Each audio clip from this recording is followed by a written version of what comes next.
Buenas, mi nombre es Luis Nardín, soy psicólogo, coach, psicoterapeuta y tengo el privilegio de poder participar como docente en la Universidad Privada de Santa Cruz de la Sierra. El propósito de este taller es el de brindarte información, educación y herramientas específicas para que puedas manejar mejor esta sensación de incertidumbre que ha empezado a esparcirse a lo largo de la comunidad. El diseño del taller está hecho de tal modo que tú puedas adquirir primero un concepto básico de la fisiología, de qué pasa en tu cabeza, qué sucede en el resto de tu organismo cuando estás pasando por estas etapas de incertidumbre. Y luego, en subsiguientes cápsulas, tendrás ejercicios cortos, que sí sugiero que los repitas varias veces, que te permitan manejar mejor ansiedad, miedo e incertidumbre. Sin más preámbulos, permíteme que vamos directamente a la presentación.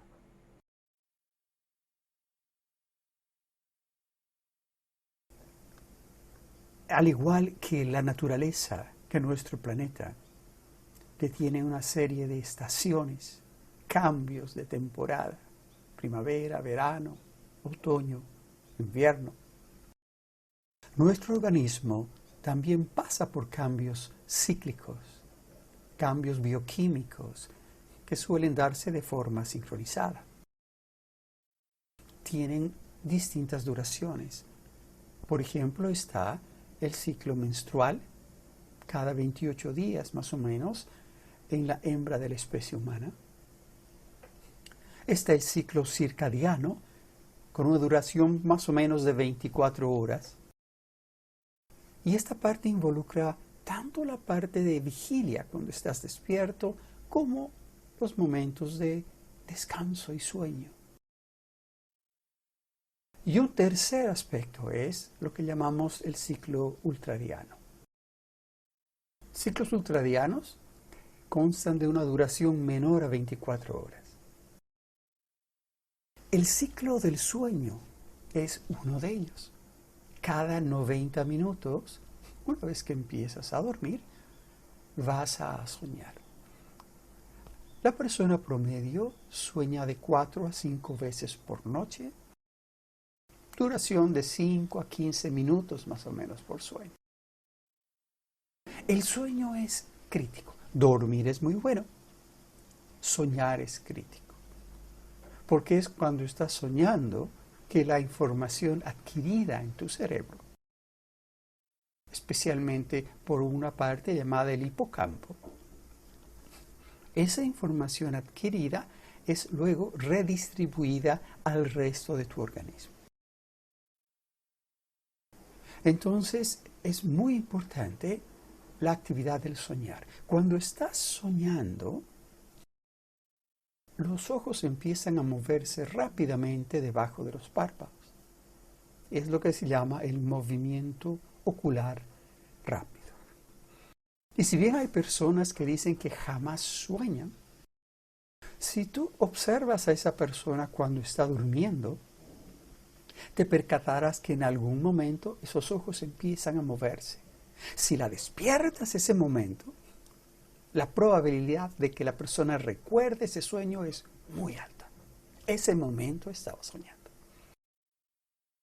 Ahora bien, hay un número reducido de la población que sí tiene disfunciones reales, orgánicas en el sueño, que tiene problemas para soñar y necesita tratamiento, porque el soñar es muy, muy importante. También sabemos que hay medicamentos que van a afectar negativamente tu capacidad de soñar.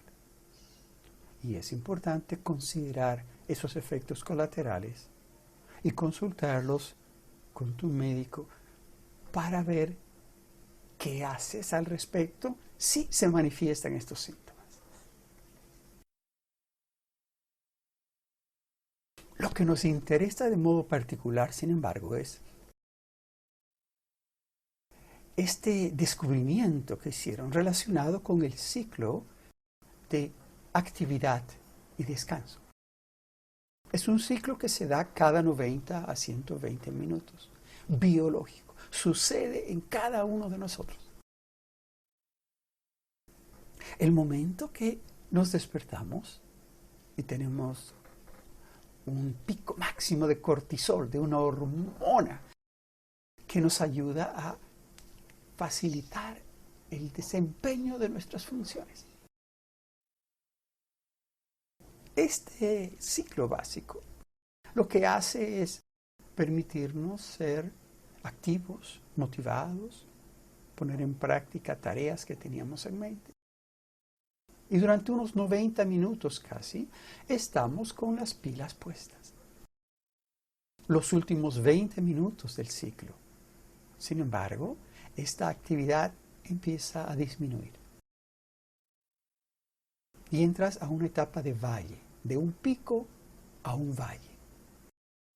Este valle es lo que llamamos el ciclo de la respuesta ultradiana, en la cual tú puedes hacer un cambio en tu vida.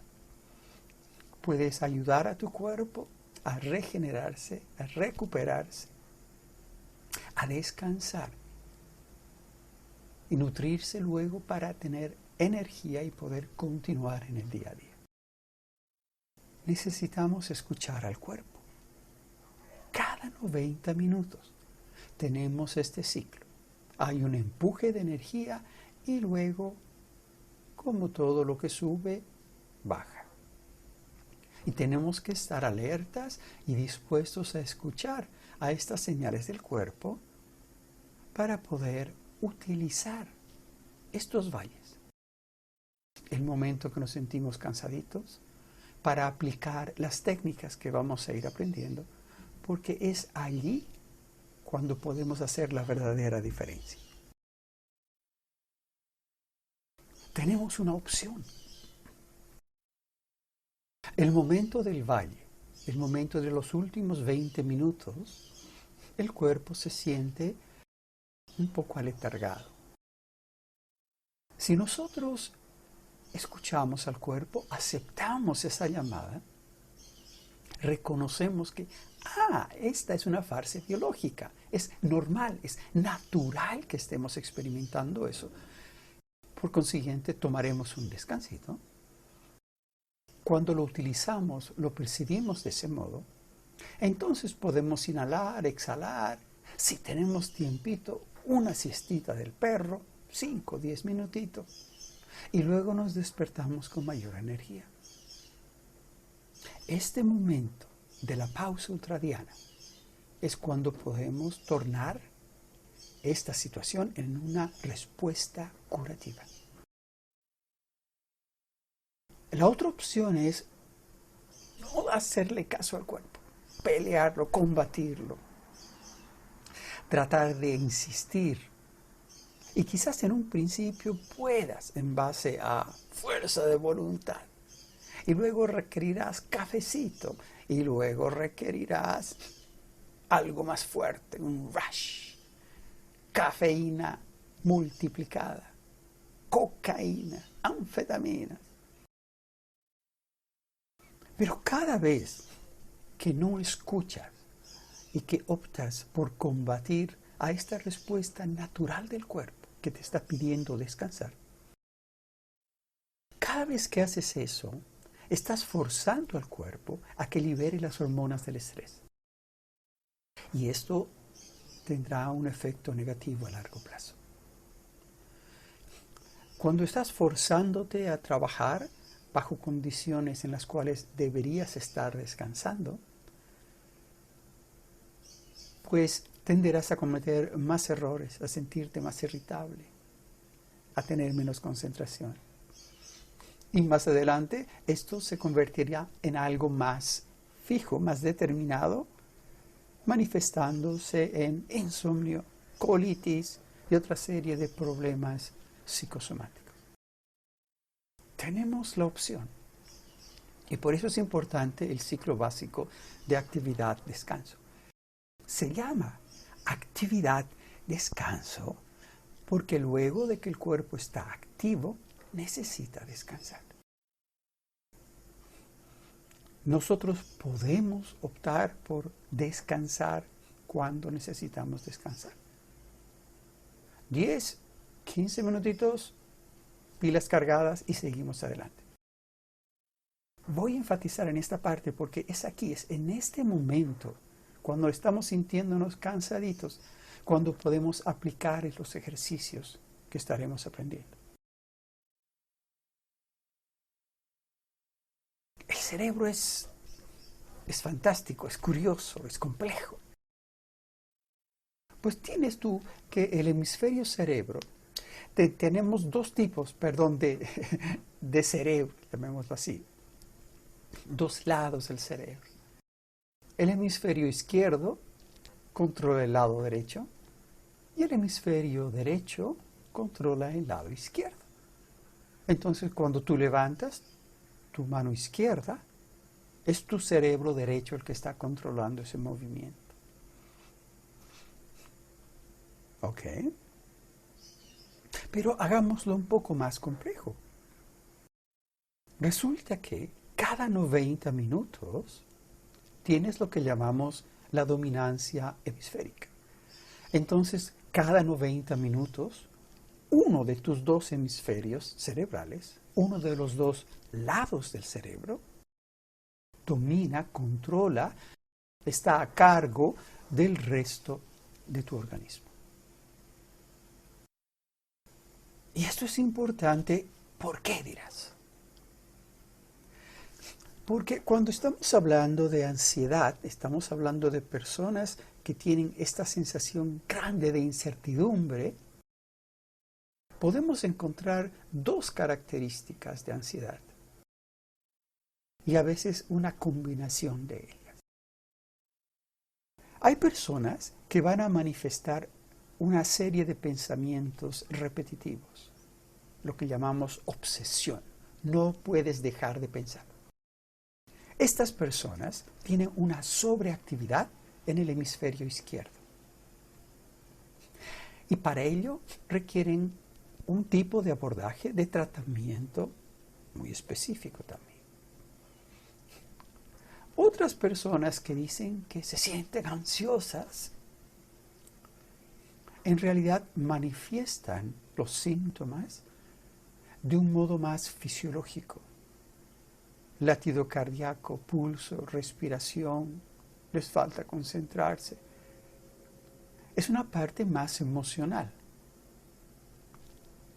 El hemisferio derecho del cuerpo está más enfocado con las emociones y la creatividad, mientras que el izquierdo está más enfocado con el lenguaje.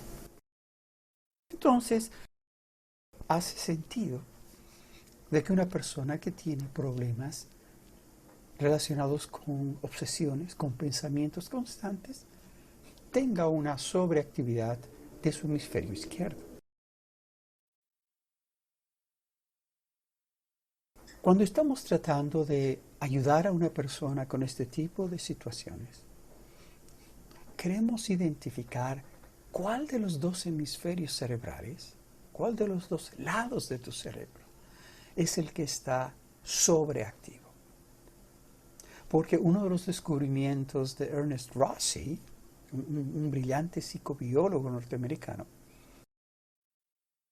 está directamente relacionado con el hecho de que las personas que están pasando por etapas de intensas emociones van a mostrar sobreactividad, una actividad muy elevada en uno de los dos hemisferios. Entonces, uno de los dos hemisferios va a estar sobreactivo y el otro va a estar casi dormido. Y lo que se busca en el tratamiento, especialmente, por ejemplo, cuando trabajas con hipnosis, con relajamiento, lo que buscamos es conseguir ese equilibrio entre los dos hemisferios para traer nuevamente calma y tranquilidad y mayor control a esa persona. Podemos determinar cuál de los dos hemisferios está activo prestando atención a las fosas nasales.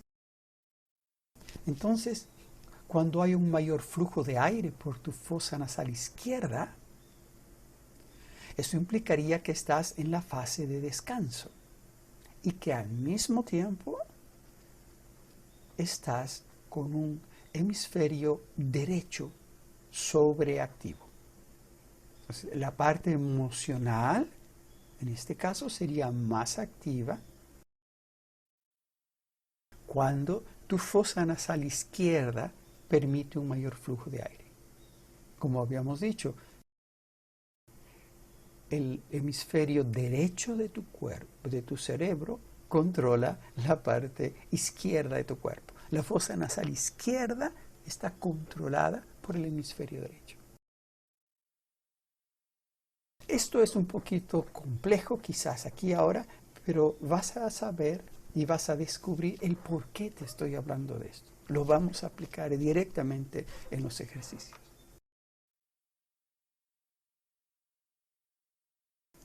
Hablamos de miedo, de ansiedad y de excitación. Si tú tuvieses que medir fisiológicamente miedo, ansiedad y excitación, descubrirías que no puedes diferenciar miedo, ansiedad y excitación. En los tres casos aumenta el latido cardíaco, pulso, respiración.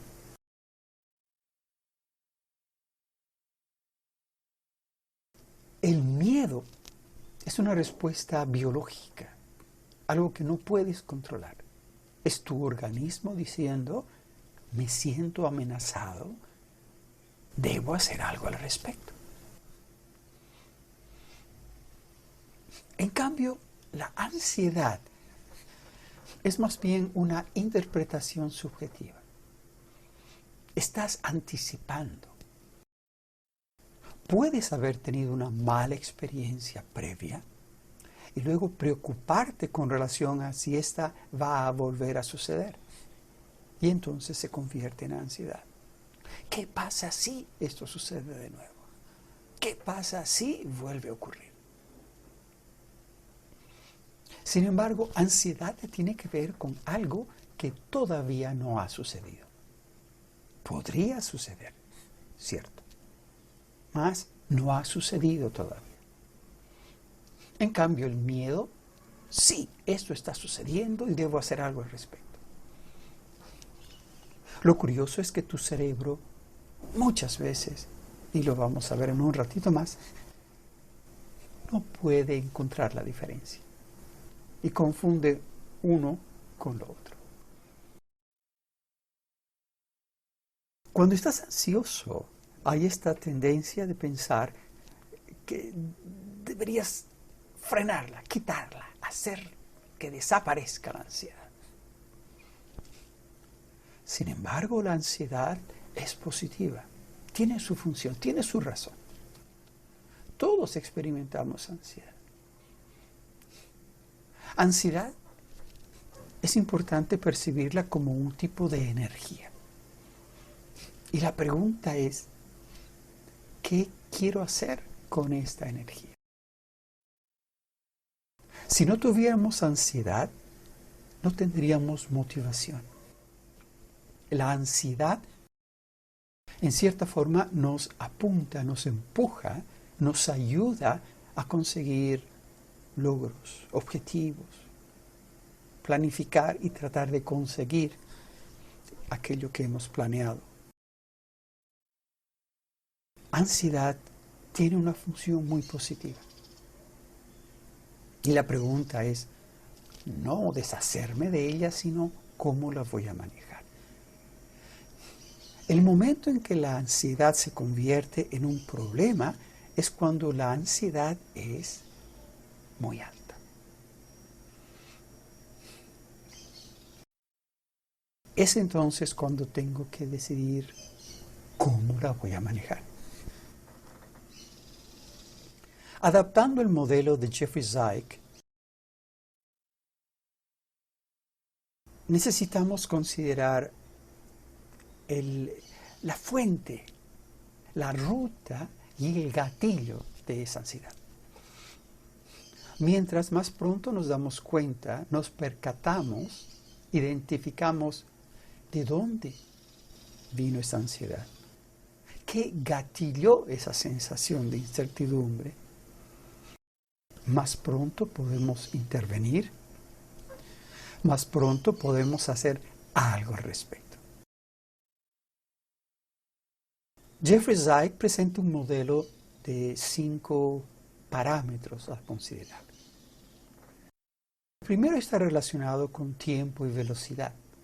Entonces, el momento que empiezas a actuar de forma más frenética, que empiezas a hablar más rápido, que tus pensamientos vuelan con relación a pensamientos catastróficos. ¡Qué terrible esto podría suceder! Es una señal de que necesitas detenerte, de que estás empezando a generar un nivel de ansiedad que ya no es el saludable. Pero para ello necesitas prestar atención, percatarte de las señales de tu cuerpo. Del mismo modo que es importante percatarte de la pausa ultradiana, necesitamos percatarnos de esas señales que el cuerpo nos está presentando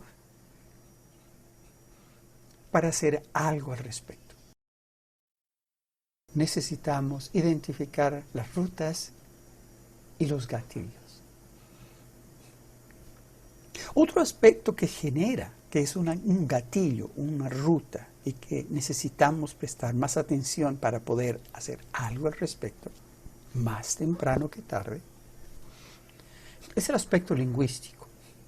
El aspecto lingüístico está relacionado con lo que les mencionaba hace un ratito, con relación a los hemisferios. Entonces, en el aspecto lingüístico tienes este diálogo, esta conversación contigo mismo, constante. ¿Qué pasa si? ¿Y si esto sucediera? Y tienes esta serie de pensamientos catastróficos, terribles, lo peor de lo peor en tu cabeza.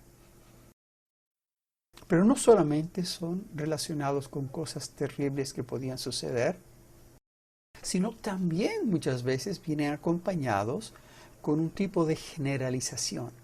A mí siempre me pasa esto. A mí nunca. Todos empezamos a generalizar. Ese tipo de generalizaciones, ese tipo de pensamientos catastróficos, son otro gatillo que disparan la ansiedad.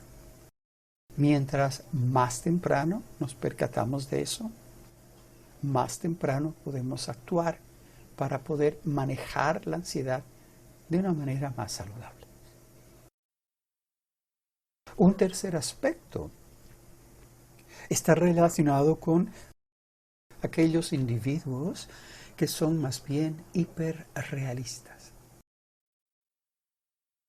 En la vida real, en el día a día,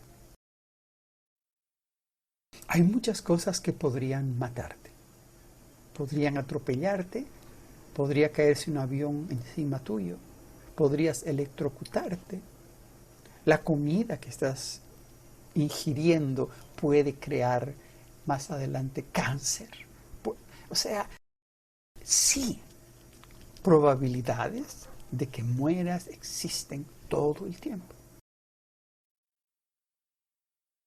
Una persona hiperrealista está consciente, alerta, 100% de todas estas probabilidades. Entonces, al estar consciente de estas probabilidades, está también ansiosa, está preocupada.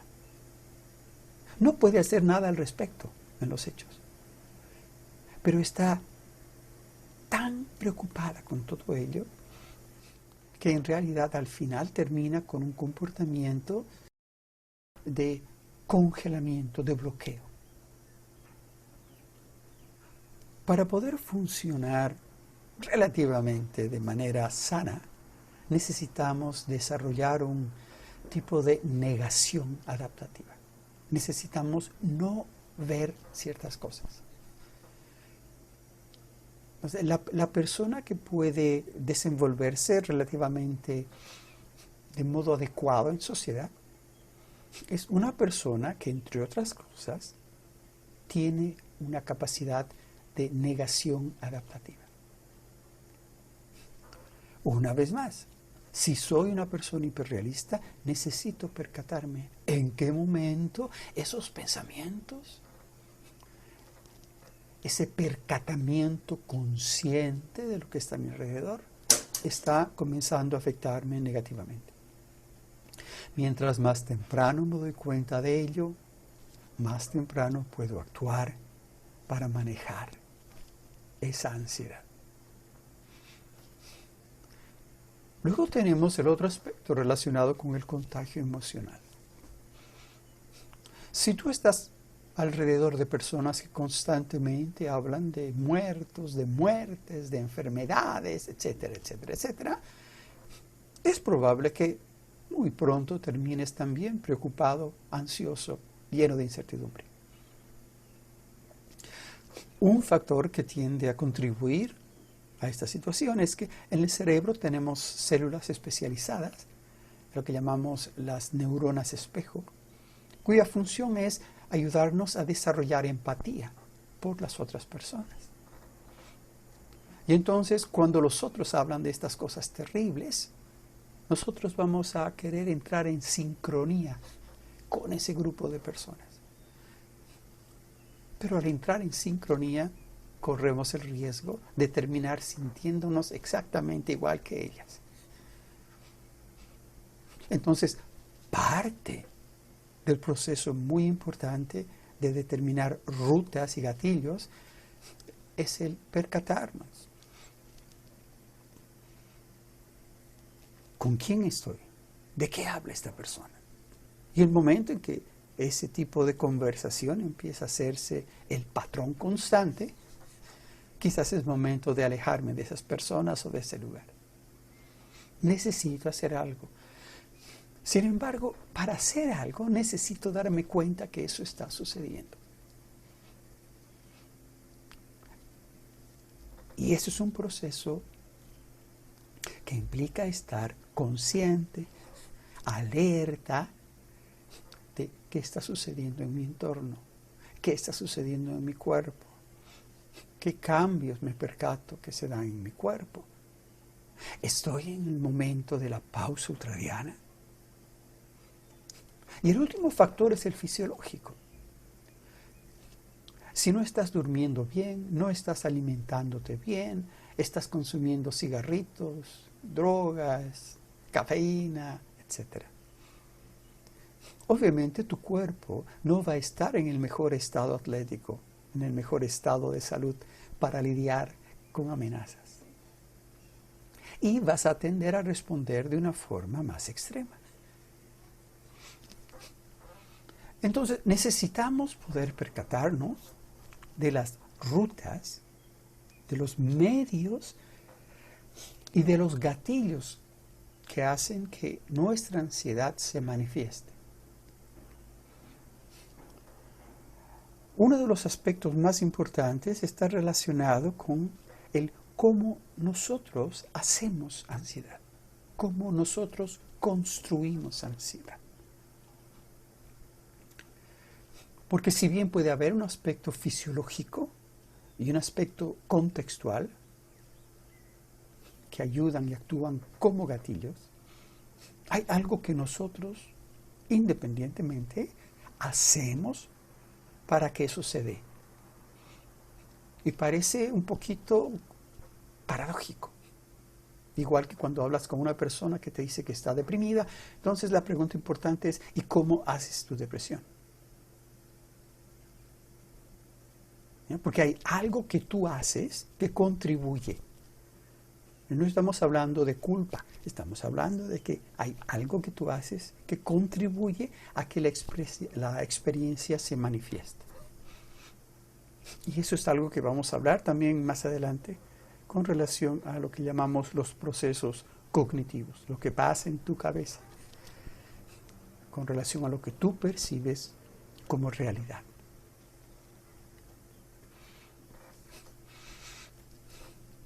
Cuando hablamos de ansiedad, necesitamos cubrir el sistema límbico. El sistema límbico es la parte emocional del cerebro.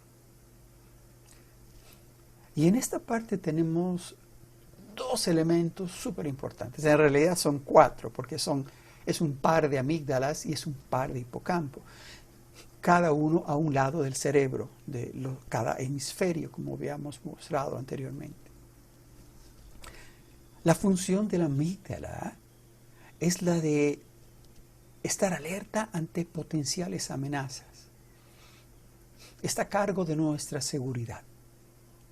Entonces, cuando percibe una amenaza, lo que hace es sonar la alarma e indicar al resto del organismo para que se prepare, ya sea para huir, pelear o hacerse el muerto. Uno de los problemas que tiene la amígdala es que su capacidad de discernimiento, de poder reconocer si el peligro que está percibiendo es real o no, no es muy buena. Y entonces a veces se confunde entre un peligro real y un peligro imaginario. Y suele sonar la alarma cuando no debería hacerlo. Y en parte esto se debe a que su compañero, el hipocampo, que está a cargo, es como una recepcionista telefónica, llamémosle así. Esta parte del cerebro está encargada de la memoria a corto plazo. Cosas que vas aprendiendo a lo largo del día se acumulan en el hipocampo. En la noche, cuando estás soñando, esta información se redistribuye al resto del cerebro. El hipocampo es como tu flash drive. Y tu cerebro sería como tu disco duro. Entonces, en la noche, la información del flash la pasas al disco duro. Y la función adicional del hipocampo en este proceso mismo es la de poder etiquetar, dar un nombre a las memorias, a las experiencias. Darle un qué, dónde y cuándo ocurrió. Sin embargo, cuando la amígdala está exacerbada, está experimentando demasiado estrés, preocupación, amenaza, este estado de estrés en la amígdala afectará la manera en que el hipocampo guarda la información. Y hace que a veces el hipocampo se equivoque el qué con el dónde, con el cuándo. Y entonces puede que traiga memorias de cosas que ya están resueltas, pero que las haya colocado en las partes que corresponden a por resolver todavía. Y entonces amígdala, cuando entra en contacto con esas memorias, con esos recuerdos, cree que esas cosas que ya están resueltas están todavía sucediendo. Y otra vez suena la alarma. La relación entre los dos es crítica, es muy importante. Amígdala en las personas que son crónicamente ansiosas, crónicamente estresadas, su amígdala va a crecer, se va a incrementar en tamaño. Y lo que eso significa es que el umbral de frustración, el tope, el techo para manejar situaciones difíciles es cada vez más bajo. Entonces, se vuelven como lo que llamamos, son fosforitos. De nada se encienden, explotan, revientan. Cuando tú practicas meditación, practicas autohipnosis, una de las cosas que empieza a suceder es la amígdala también empieza a reducir de tamaño. Y al reducir de tamaño, tu techo, tu umbral de frustración se hace más alto. Y tu capacidad, tu resiliencia para poder lidiar con situaciones difíciles mejora en gran manera. El hipocampo se va a ver afectado negativamente por el estrés. Más adelante veremos cómo el cortisol afecta a esta situación. Pero acá simplemente añadir que las personas, estábamos hablando de memoria de corto plazo. El hipocampo es lo primero que empieza a fallar severamente en las personas que están desarrollando el mal de Alzheimer. Y es por eso que el hipocampo tenemos que cuidarlo mucho. Es importante, es crítico. Y para cuidar el hipocampo necesitamos poder tener reducido el nivel de cortisol, que es la hormona del estrés. Necesitamos poder prestar gran atención a la pausa ultradiana. A ese momento en que el cuerpo nos dice, descansa un poquito. Hacer caso al cuerpo. Prestar atención a ese llamado de nuestro cuerpo y descansar unos breves minutos antes de continuar con la actividad.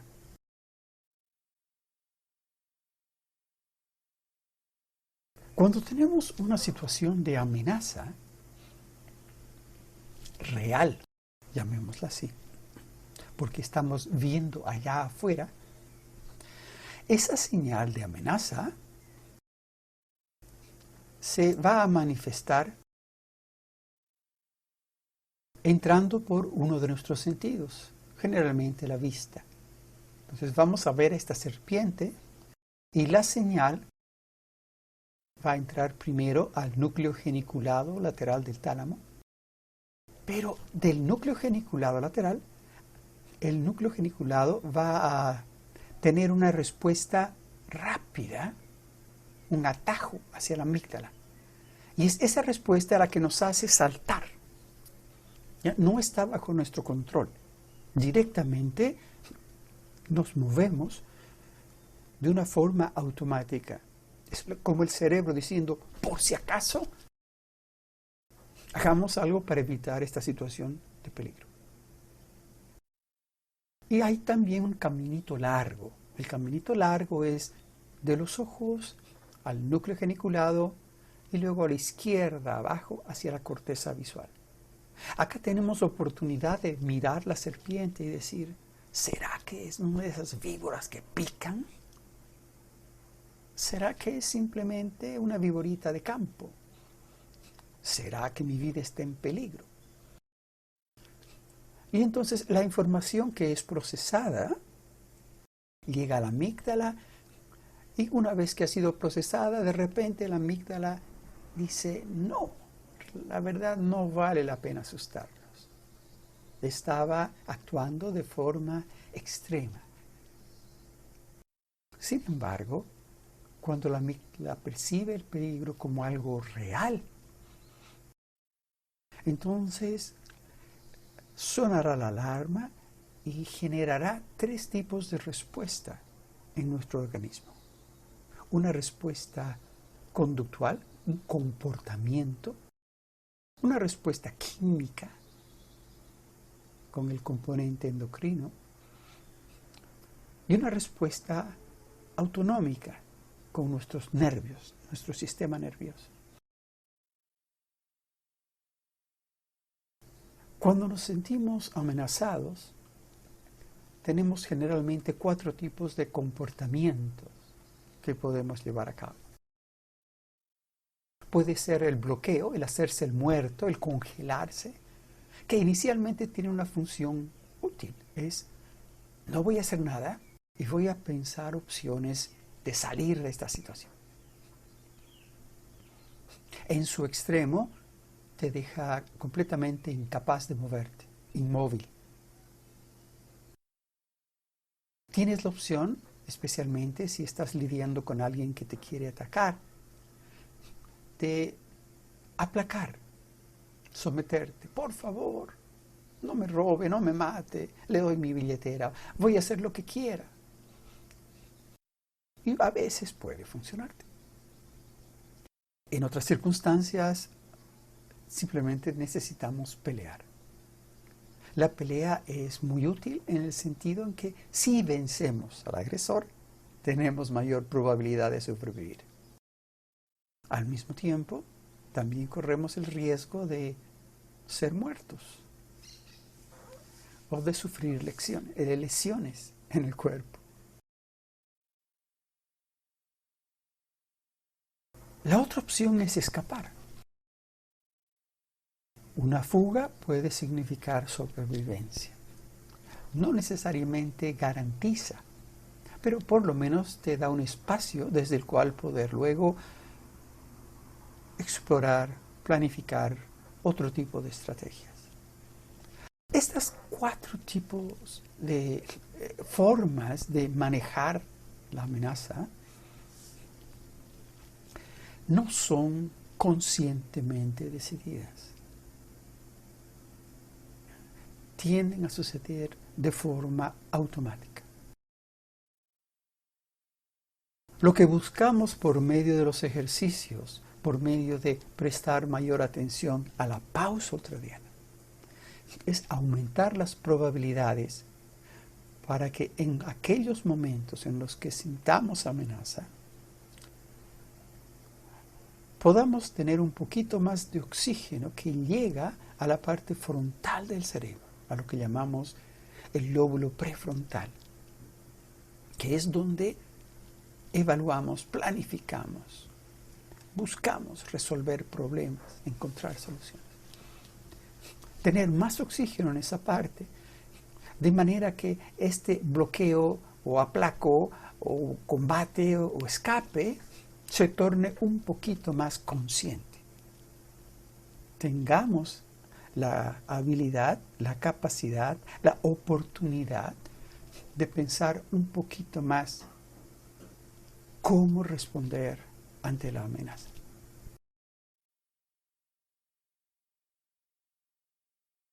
El siguiente componente es la parte endocrina, la parte química. Y cuando nos sentimos amenazados, la hipófisis dará una señal al sistema endocrino.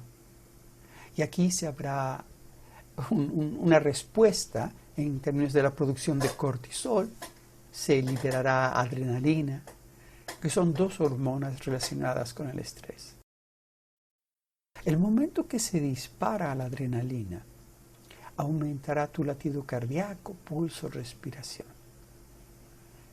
La idea es darte la oportunidad física de pelear o escaparte. Ese cambio físico dura un tiempo, pero no puede durar todo el tiempo. Entonces, cuando hay esta exagerada producción de adrenalina, producirá un desgaste en tu organismo. Y con el cortisol sucede exactamente lo mismo. Empieza esta producción de cortisol y el cortisol empezará a generar esta disminución de tu respuesta inmune. La producción constante, continua de cortisol afectará al hipocampo, que es el amigo de la amígdala. El hipocampo, al verse afectado, tampoco podrá comunicar al resto del cuerpo en los momentos en que la amígdala diga, ya no necesitamos estar asustados. Cortisol afecta hipocampo, de modo que luego hipocampo ya no tiene la oportunidad, porque ya no está funcionando bien, de dar la señal y decir, ok, dejemos de preocuparnos. Y entonces con un hipocampo afectado, la señal no llega a las glándulas suprarrenales y se continúa produciendo esta cantidad de adrenalina y cortisol. Y a la larga tenemos problemas muy severos que nos pueden causar, obviamente, la muerte. Finalmente, llegamos al componente autónomo, que son la respuesta nerviosa. Nuestro sistema autónomo está dividido en 2 tipos de respuestas nerviosas. El sistema simpático, el de la derecha, que está relacionado directamente con reacción ante la amenaza, está casado directamente con la inhalación, acción, motivación. Y el complemento es el sistema parasimpático. Parasimpático, en contraposición al simpático, parasimpático está relacionado con exhalación, descanso, digestión y más adelante reproducción.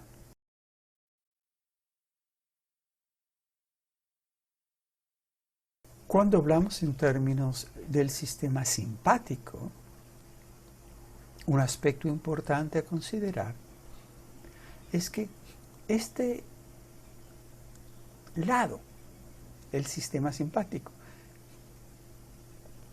va a responder con una broncodilatación, entra más oxígeno, respiramos más rápido, aumenta la respiración, aumenta la frecuencia cardíaca. Y otro aspecto que aumenta y se da es la contracción de los esfínteres. Tu colita se cierra.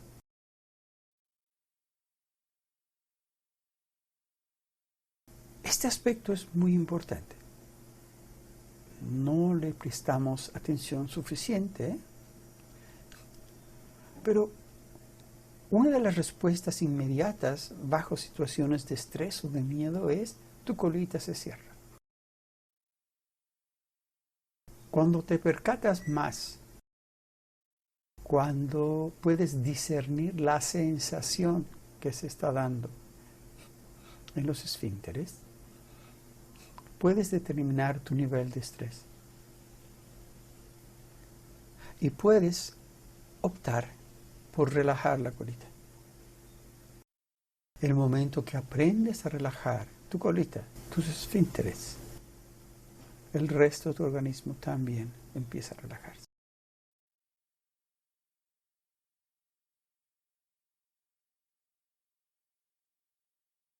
¿Y qué te pareció? El cerebro es magnífico, es un aparato maravilloso. Para poder estar en un buen estado atlético, un buen estado mental, para poder manejar, para poder defendernos, administrar los constantes desafíos del día a día, necesitamos prestar atención, percatarnos, escuchar el mensaje del cuerpo. Y las veces que tu cuerpo te dice, es momento de descansar, hazle caso. Es un proceso natural, no es que estés debilucho. Cada 90 minutos todos tenemos ese momento en el cual necesitamos descansar. Y es en ese momento cuando necesitas también poner en práctica los ejercicios que irás aprendiendo en los próximos segmentos. Tendrás que esperar un poquito. Agradezco tu presencia y espero y cuento con verte de nuevo en la próxima cápsula psicoterapéutica. Soy Luis Nardín. Adiós.